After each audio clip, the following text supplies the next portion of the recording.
Hi everybody, I'm back. Sorry it's been so long since I posted last. I've been swallowed up by my busy season, and on top of that I've been having some audio issues, which I think are finally resolved. But don't mistake me being on YouTube for me being technically savvy, because I'm definitely not. Okay, so to get the beeping to stop, all I have to do...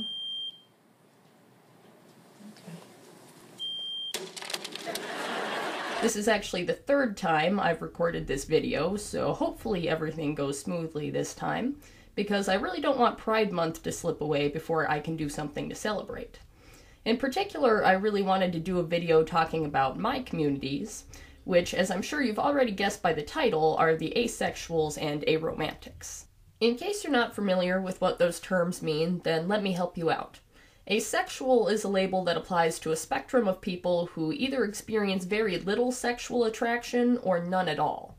Likewise, aromantics experience very little to no romantic attraction. You might notice that I'm separating those things instead of lumping them together, and that's deliberate.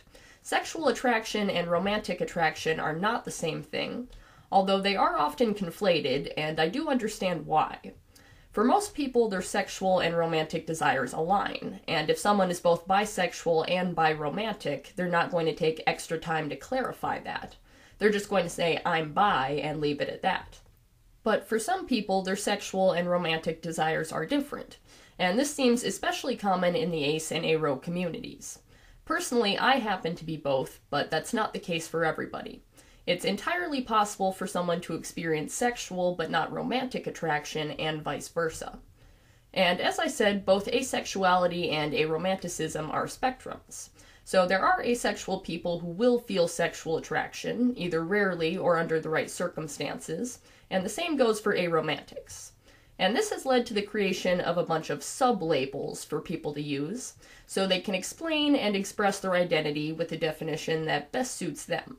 I myself use the terms agosexual and agoromantic, meaning I enjoy the concepts of sex and romance, but I have no wish to experience those things myself. It's why romance is still my favorite genre, even though I don't care for it in my own life. There are so many of these sub-labels that it would take way too long to go over all of them, but I will bring up a few as we go through this video. For now, though, just know that all of these labels still fall under the larger asexual and aromantic umbrellas, and none of them are more or less deserving of a place there than any other. Make sense? Okay. I wanted to do something light and fun for Pride Month this year, so I thought I would share with you a few of my favorite headcanons. If you don't know what a headcanon is, then don't worry. Your human dictionary is here to help once again. Headcanon is a term for someone's interpretation of or belief about a work that is not explicitly confirmed in the work itself. Basically, the canon or canonical events that take place inside the viewer's head, but are not in the official version of events. Some headcanons are backed up by evidence, and some definitely are not. For this video, I've tried to select characters that have at least some reasoning behind them. Obviously, though, these are my personal headcanons, and you are under no obligation to share them. Feel free to include your own in the comments down below. What I will not be including on this list are any characters that are confirmed to be aro or ace, either in the work itself or by creators behind the scenes, like Todd in BoJack Horseman or Lilith from The Owl House. I've also chosen to omit headcanons that I see brought up a lot in the ace and aro communities. People like Elsa from Frozen, Sherlock Holmes, or Jessica Rabbit. Not because I disagree with any of those, but because these are the ones I always hear brought up as potential aros or aces, and I wanted to mix it up a little bit. Today I've selected 5 aces and 5 aros with some overlap from my personal headcanons. Again though, this is all meant in good fun, so don't take it too seriously. Okay, now after that long intro, let's get into it. Kicking it off with the aces first, we have Dr. Draken from Kim Possible. He had always given off pretty ace vibes, but what really cemented it for me was the episode Emotion Sickness in Season 3, where both Kim and Shigo are being controlled by a device called the Moodulator, which heightens their emotions to extreme levels. When it gets stuck on the love setting, they start coming onto their partners, Ron and Draken. Ron is rightfully freaked out by this because Kim is his best friend and he doesn't want to mess that up. but Draken doesn't even seem to understand what's going on, which is actually pretty common amongst asexual people. When we get hit on, it doesn't always click that that's what's happening, because sex isn't usually on our minds. Obviously not everybody's like this, but it's a common enough occurrence in the ace community, and I for one found Draken very relatable in this episode. Also, I just can't help but feel that any straight allosexual man who had an opportunity to get with Shigo would definitely go for it. He does end up with her at the end of the series, so he's probably not full-blown aromantic, but it wouldn't surprise me if he was still on the aro spectrum somewhere, possibly gray romantic, since he's always been way more interested in his work than any sort of relationship. I like latte, but as to the cuddling, Pasadena. Why? Well, because you're freaking me out, that's why. Hopping over into the Star Wars universe for a minute, we have Kylo Ren at number 2. Specifically, I headcanon him as demisexual and demi-romantic, which is someone who experiences sexual and romantic attraction only once an emotional bond has already been established. And until Rey came along, I don't think he ever had that. I mean, he was turned to the dark side by Snoke as a teenager, and served him ever since. So I really don't know when he would have had time for a girlfriend with all that. Not to mention, Snoke probably would have wanted to control him completely, and likely would have discouraged any kind of relationship with women. Or men, for that matter. It's just a shame that we never got to see him and Rey in a real relationship, since Abrams and co. decided to kill him off. I'm not kidding when I say that is the biggest disappointment in Star Wars for me. I'm angrier about that than I am about the existence of Jar Jar Binks, which is saying something. Don't be afraid, I feel it too.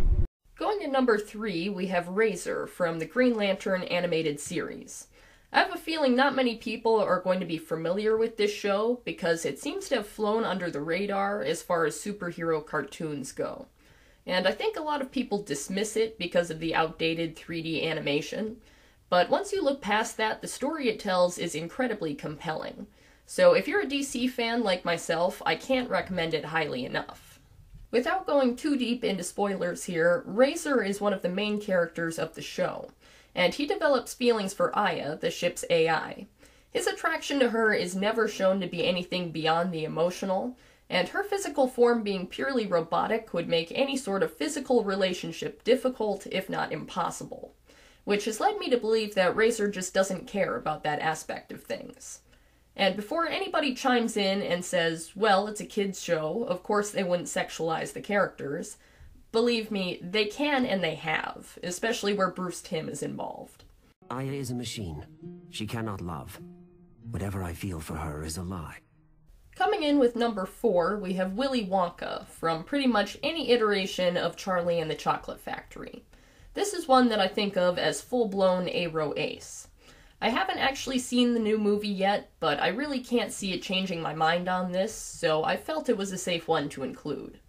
Wonka is someone who felt perfectly comfortable locking himself away for years to focus solely on his craft. He did have companionship with the Oompa Loompas, so he wasn't completely alone, but I seriously doubt that he was engaging in sexual or romantic relationships with them. At least, I sure as hell hope not. So unless he was smuggling dates into the factory somehow, he went years without meeting another human being. You don't usually commit yourself to something like that if you have a strong desire for sex or romance. It always goes wrong when we come to the dessert. And finally, at number 5, we have Dr. Richard Burke from the show Friends. I hesitated a little putting him on this list because there is actually an argument to be made for him being canonically demisexual, since in one episode he tells Monica, I've only slept with women I've been in love with. Which feels like as close to a coming out as demisexual as we're going to get without actually using the word. And in this instance, they couldn't have used the word. The show came out in the 90s when people were still struggling with comprehending being homosexual, much less asexual. But what do you guys think? Is Richard canonically on the asexual spectrum, or is he just another headcanon? Either way, I don't see him talked about much in discussions and speculations of asexuality on screen, but I feel like he deserves at least a mention. At least in my opinion, he's pretty good representation. Well, don't you have a lot of wild oats to sow? Or is that what you're doing with me? Oh my God, am I an oat? You are not an oat. I mean, I don't know. I guess I'm just not an oat guy. Now let's move on to the aromantic list, starting with Charlotte Lucas from Pride and Prejudice, whom I believe to be aro-ace. If you've only watched the 2005 movie adaptation, this might be surprising to you, so let me explain. The disservice that movie did to her character is one of the biggest reasons I don't like it. See, Charlotte Lucas is a 27-year-old unmarried woman, which in 1813, when Pride and Prejudice was published, meant she was well on her way to spinsterhood. In the movie, she's portrayed as terrified by this fact, and makes the decision to marry Mr. Collins out of fear. I'm 27 years old. I've no money and no prospects. I'm already a burden to my parents. And I'm frightened. But in both the book and the 1995 miniseries, this isn't the case. Maybe she was afraid on some level, but that wasn't the driving force in her decision. Ultimately, it just came down to her having very different views on marriage and love than Elizabeth did, which is illustrated when she straight up tells Lizzie, "I'm not romantic, you know. I never was. I ask only a comfortable home." And as for her being asexual as well as aromantic, let me ask you this. Would someone after a good sex life marry Mr. Collins? No. Charlotte's not out for love or sex. She just wants to live a comfortable life on her own. But unfortunately, that wasn't really an option for women back then, unless you were lucky enough to be born rich, which Charlotte was not. So instead, she found herself a foolish man who she could handle, who would provide her with a nice life. Because while Collins is portrayed as a bit of a creep in 2005, in the book he's just kind of boring and awkward. We don't have any reason to think he'll mistreat his wife, and Charlotte knows how to play him like a fiddle. Charlotte Lucas is underrated and an aro-ace icon, and no one will convince me otherwise. I find that I can bear the solitude very cheerfully. Moving on to number 2, we have Phineas Flynn from Phineas and Ferb. Phineas does get with Isabella in the end, so my read on him is that he's demi-romantic. But love and romance are never on the forefront of his mind, which is why it takes him so long to realize he has feelings for Isabella, and why he remains completely oblivious to her crush on him until his friends finally tell him about it. Again, this is all very relatable to me. In order for me to realize that someone is interested in me, they practically have to hold up a giant neon sign saying as much. You know, the two of you, a boy, a girl, alone in the city of love. Isabella! Coming in at number 3, we have Louise Berger from Bob's Burgers, who I headcanon as full aromantic. I'm expecting to get some pushback on this one, considering Louise is only 9 years old in the show, and most kids will go through a phase of being disgusted by romance, or at least pretending to be. And Louise is a character who struggles with expressing affection, even to the members of her own family.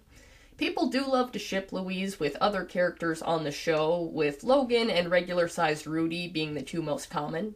And I get it, I do. I love shipping. But I honestly can't see Louise ever being paired off with anyone. And Louise doesn't seem to either, since even in her fantasies of the future, she makes a point to stress that Rudy is still just a platonic friend. Good night, platonic roommate and good friend. Good night. Oh, got a little paint on you. Just because she might play it up in a childlike, too cool for romance sort of way, doesn't mean there isn't a genuine lack of interest behind it. And yes, she does kiss Rudy in that one Valentine's Day episode, but given the context of that moment, I always saw it as her deciding that his first kiss should be with someone who actually cares about him, even if it's not in a romantic way. Whoa. Ow. If you tell anyone about this, I will end you. I think I'm sweating. At number 4, we have Princess Twilight Sparkle from My Little Pony: Friendship is Magic. I have heard this one before in aromantic circles.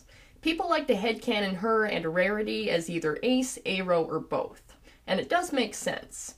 They're the only ones of the main 6 who don't end the show either paired off or implied to be paired off with someone. Which doesn't mean that they haven't had love interests before. They both have. But with Twilight specifically, it always felt very forced. And at the most, I think she's gray romantic. But there is another reason that I like the idea of Twilight being aromantic, and that's that when you're someone who doesn't experience romantic attraction, your platonic relationships suddenly become more vital than ever. So Twilight becoming the princess of friendship is actually really fitting, because she's in even more of a position to understand how important it actually is. Obviously the coronation wasn't perfect, but that doesn't matter. It's our relationships that really count, and we have to maintain them. And finally, at number 5, we have Jo March from Little Women. Specifically the 2019 adaptation, although I feel this reading could apply just as easily to any of the other movies and even the book. I just think the 2019 version did a really good job in particular, capturing how being on the aro spectrum can sometimes be a really isolating experience when your friends and family start to pair off. Especially if you're a private person who struggles to meet and open up to new people. I hate to say it, but it can be a real struggle, and sometimes it can lead you to wonder if it would be easier to force yourself into a mold you know at your core isn't for you, like Jo does when she writes her letter to Laurie, intending to take back her rejection of him. Although, it is worth noting, in the book, this never happened, and Jo never showed any sign of regretting that decision. I can't say yes truly, so I'm not going to say it at all. Now, the official ending to Little Women is still that Jo marries the professor. This wasn't the ending that Louisa May Alcott wanted for her. Originally, she intended for her to remain a spinster, but was forced into changing it by her publishers. A scene that Greta Gerwig then worked into the 2019 movie with Jo. And I'll be forever grateful to Gerwig for leaving the ending to her adaptation ambiguous, so it isn't made clear whether Jo actually marries Friedrich in this version, or if it's just a scene that she wrote into her own book to please her publisher. Yes, he is seen at the end birthday party, but there's no indication there that he and Jo are actually married. They don't share a hug, a kiss, or any real intimacy. Maybe Jo is finally living the life that Alcott originally intended for her as a single author. If anything, this being the case is strongly hinted at by Gerwig, both in the scene with Jo's publisher and the, shall we say, more absurd aspects of the chasing Friedrich scene.